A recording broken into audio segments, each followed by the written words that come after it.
Bear witness, Lucius Septimus. Caesar came hither in pursuit of his foe. Did we shelter his foe? As Pompey's foot touched the Egyptian shore, his head fell by the stroke of my sword. Under the eyes of his wife and child. Remember that, Caesar. We had given you a full and sweet measure of vengeance. Vengeance? Our gift to you was the head of your rival for the empire of the world. Is it not so? It is so. With this hand that slew Pompey, I placed his head at Caesar's feet. Murderer, so would you have slain Caesar had Pompey been victorious. Woe to the vanquished, Caesar.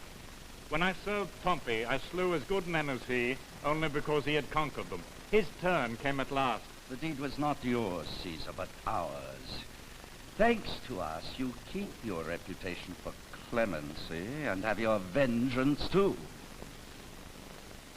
Vengeance. Vengeance. Oh, if I could stoop to vengeance, what would I not exact from you as the price of this man's blood? Was he not my son-in-law, my ancient friend? For 20 years, the monarch of mighty Rome, did I not, as a Roman, share his glory? Am I Julius Caesar? Or am I a wolf, that you think in me the gray head of this soldier, this laurel conqueror Pompey, and then claim my gratitude? God, you fill me with horror. You have seen severed heads before, Caesar. And severed right hands, too, I think. Some thousands of them.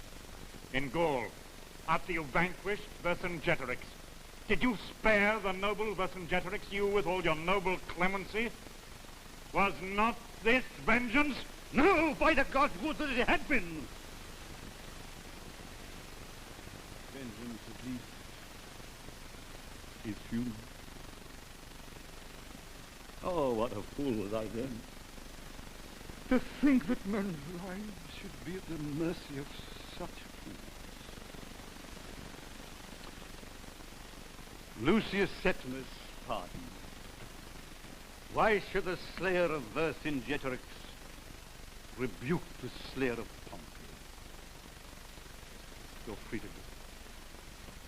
You see, I stood above the men around me, not because I was more than human, but because I was more human. How can a great man be an arrant ass or a petty politician? Cleopatra speaks of me as I really was.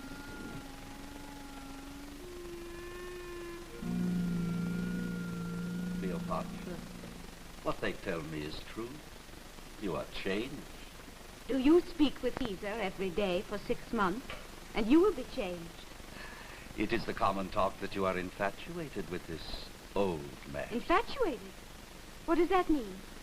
Made foolish, is it not? Oh, no. I wish I were. You wish you were made foolish? How so? When I was foolish, I did what I liked. Now that Caesar has made me wise, it's no use my liking or disliking. I do what must be done, and have no time to attend to myself. That is not happiness, but greatness. Does Caesar not love you? Love me?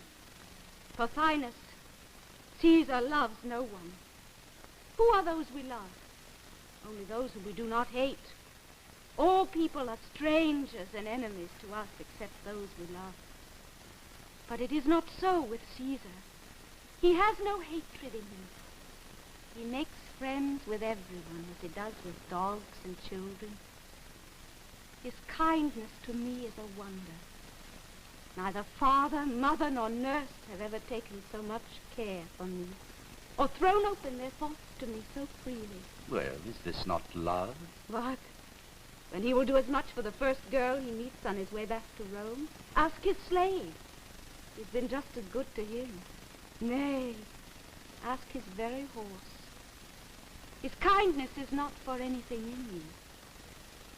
It is in his own nature. But how can you be sure he does not love you, as men love women?